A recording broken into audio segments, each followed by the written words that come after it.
Good morning students, welcome in online class 8 class.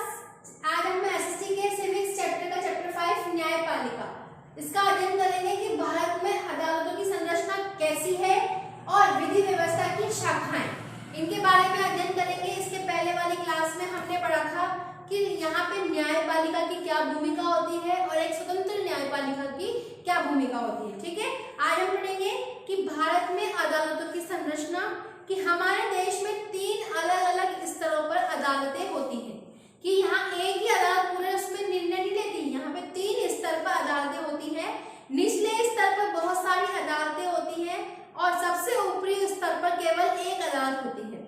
जिन अदालतों से लोगों का सबसे ज्यादा ताल्लुक होता है उन्हें अधीनस्थ न्यायालय या जिला अदालत भी कहा जाता है। ये अदालतें आमतौर पर जिले या तहसील स्तर पर होती हैं। ये किसी भी शहर में होती हैं। ये बहुत तरह के मामलों की सुनवाई भी करती है। प्रत्येक राज्य जिलों में बटा हुआ है। एक जैसे हम राजस्थान राज्य में है तो हमारे राजस्थान राज्य में जिले वाइज बांट कर यहाँ पर अदालत का भी निर्माण होता है और हर जिले में एक न्यायाधीश, जिला न्यायाधीश होता है। प्रत्येक राज्य का एक उच्च न्यायालय होता है और ये अपने राज्य की सबसे ऊंची अदालत होती है। उच्च न्यायालयों से ऊपर सर्वोच्च न्यायालय होता है। तो सबसे पहले क्या होगा? सर्वोच्च न्यायालय, फिर उसके नीचे उच्च न्यायालय, फिर नीचे जिला न्यायालय। ये देश की सबसे बड़ी अदालत है जो कि नई दिल्ली में स्थित है। देश के मुख्य न्यायाधीश सर्वोच्च न्यायालय के मुख्य होते हैं और सर्वोच्च न्यायालय के फैसले देश के बाकी सारी अदालतों को मान्य भी होते हैं। क्या विभिन्न स्तर की अदालतें एक दूसरे से जुड़ी हुई है? जी हाँ, एक अदालत दूसरी अदालत से जुड़ी हुई होती है। भारत में हमारे पास एकीकृत न्याय व्यवस्था है। इसका मतलब यह है कि ऊपरी अदालतों के फैसले नीचे की सारी अदालतों को मानने पड़ते हैं। कि अगर जैसे आपने जिला अदालत में अपना केस फायर किया, अगर आपको वहां पे निर्णय से सहमत नहीं होते हैं या आपके पक्ष में निर्णय नहीं आता तो आप उसके ऊपर वाली अदालत में जा सकते हो। लेकिन जो अब अंतिम निर्णय होता है वो सर्वोच्च न्यायालय का होता है, जो उसको सबको ही मान्य होता है। अपील की व्यवस्था को समझने के लिए एक मुकदमे पर विचार कर सकते हैं कि यहाँ पे लक्ष्मण कुमार और अन्य मुकदमा है जो निचली अदालत से सर्वोच्च न्यायालय तक लड़ा गया। कि 1980 के फरवरी महीने में लक्ष्मण कुमार ने 20 वर्षीय सुधा गोयल से विवाह किया था। वो दिल्ली में एक फ्लैट में रहते थे जहां लक्ष्मण के भाई और उनके परिवार भी रहते थे। 2 दिसंबर 1980 को सुधा के अस्पताल में मौत हो गई, वो जली हुई थी। सुधा के अस्पताल घर वालों ने अदालत में मुकदमा दायर किया। जब निचली अदालत के सामने ये मुकदमा आया तो चारों पड़ोसियों को भी गवाह के तौर पर बुलाया गया। पड़ोसी ने बयान कहा कि 1 दिसंबर की रात को उन्होंने सुधा की चीख सुनी थी और मामला जानने के लिए वो बलपूर्वक लक्ष्मण के घर में भी घुसे थे। वहां उन्होंने देखा कि सुधा की साड़ी से आग की लपटें उठ रही थी। उन्होंने सुधा को एक बोरे और कंबल में लपेटकर आग बुझाई। सुधा ने उन्हें बताया कि उनकी सास शकुंतला ने उनके ऊपर मिट्टी का तेल डाल दिया था और लक्ष्मण कुमार ने आग लगा दी थी। मुकदमे के दौरान सुधा के परिवार वालों ने और पड़ोसी ने कहा कि सुधा के ससुराल वाले उसके ऊपर बहुत ज्यादा मारपीट करते थे। उनकी मांग थी कि पहले बच्चा पैदा होने के लिए एक बड़ी रकम, एक स्कूटर, एक फ्रिज दिया जाए। अपने बचाव में लक्ष्मण और उसकी मां ने कहा कि सुधा दूध गर्म कर रही थी तभी उसकी साड़ी में आग लग गई थी। सभी बयानों और साक्ष्यों के आधार पर निचली अदालत ने लक्ष्मण और उसकी मां को और सुधा के जेठ सुभाष चंद्र को दोषी करार दिया और तीनों की मौत की सजा सुनाई। 1983 में नवंबर महीने में तीनों आरोपियों ने इस फैसले के खिलाफ उच्च न्यायालय में अपील दायर की और दोनों तरफ के वकीलों ने तर्क सुनने के बाद फैसला लिया कि सुधा की मौत एक दुर्घटना से हुई थी। मिट्टी के तेल से जलने वाले स्टोव से जली थी। अदालत ने लक्ष्मण और तीनों को बरी कर दिया। आपको महिला आंदोलन पर केंद्रित यहाँ पे दिखाया गया कि 1980 के दशक में देश भर की महिला दहेज हत्याओं के खिलाफ आवाज उठा रहे थे। उन्होंने इस बात का दुख था कि अदालतें इस तरह की घटनाओं में दोषियों को दंड नहीं दे रही हैं।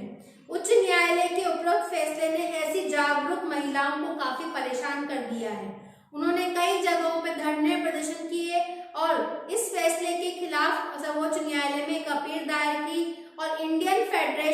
ऑफ वुमेन लॉयर्स के नामक संगठन की तरफ से दायर की गई और 1985 में सर्वोच्च न्यायालय ने लक्ष्मण और उसकी मां और भाई को बरी करने के फैसले के खिलाफ अपील पर सुनवाई कर दी और वकीलों के तर्क के सुनने के बाद सर्वोच्च न्यायालय ने जो फैसला दिया वो उच्च न्यायालय के फैसले से बिल्कुल ही अलग था कि सर्वोच्च न्यायालय ने लक्ष्मण और उसकी मां को दोषी पाया, लेकिन सुभाष चंद्र को आरोपों से बरी कर दिया क्योंकि उसके खिलाफ कोई पर्याप्त सबूत नहीं थे। सर्वोच्च न्यायालय ने दोनों आरोपियों को उम्र कैद की सजा सुनाई। फिर है कि आपने ये कहानी जो आई है इससे ये देखा कि पहले उन्होंने जिला अदालत में उन्होंने अपने केस को रखा था, जहां पे उन्होंने उनको खिलाफ उनको दोषी मानकर उनको सजा की फांसी सजा सुनाई, लेकिन उन्होंने उसके खिलाफ फिर उच्च न्यायालय में गए। उच्च न्यायालय में उन दोनों को बरी कर दिया गया। फिर यहाँ पे महिला जागरूकता आंदोलन के अनुसार इस केस पर दोबारा जोड़ दिया गया, तो फिर इसको वापस सर्वोच्च न्यायालय में पहुंचाया गया, जहां पर इनको दोषी मानकर उम्र कैद की सजा सुनाई गई और उसके जेठ को बरी कर दिया गया। फिर नेक्स्ट अगला टॉपिक है विधि व्यवस्था की शाखाएं, कि विधि व्यवस्था की क्या शाखा है कि दहेज हत्या का मामला समाज के विरुद्ध अपराध की श्रेणी में आता है। ये आपराधिक और फौजदारी कानून का उल्लंघन है।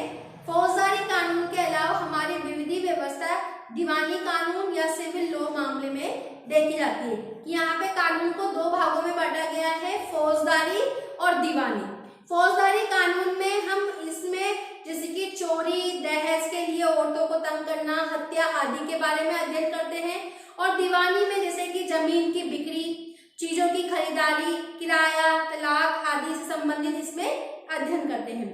फिर फौजदारी में इसमें सबसे पहले आमतौर पर एफआईआर दर्ज कराई जाती है, उसके बाद पुलिस अपराध की जांच करती है और इसमें न्यायालय में एक याचिका दायर की जाती है दीवानी में, और मामला किराए से संबंधित मकान मालिक या किराया मुकदमा दायर कर सकता है। इसमें फौजदारी कानून में अगर व्यक्ति दोषी पाया गया तो उसे जेल भेजा जा सकता है और या उस पर जुर्माना भी किया जा सकता है। दीवानी कानून में यहाँ पे अगर मकान मालिक या किराएदार के बीच विवाद है तो ये अदालत आदेश दे सकती है कि किराएदार को मकान खाली करना है या फिर बकाया किराया भी उनको देना है, या फिर मकान मालिक को यह आदेश दे सकती है कि तुमने उसको बहुत परेशान किया है, तुम्हें किराया माफ करना पड़ेगा। तो यहाँ पे दो कानून में होता है। आज मैंने पढ़ाया कि अदालत, तीन अदालत है, सर्वोच्च जिला अदालत, फिर उच्च न्यायालय, फिर सर्वोच्च अदालत, सर्वोच्च न्यायालय। तो ये जिस स्तर वाइज पे हम अदालत में न्याय करते हैं, उसी तरह से यहाँ पे कानून व्यवस्था की दो शाखाएं हैं, दीवानी और फौजदारी। ठीक है ना, यहाँ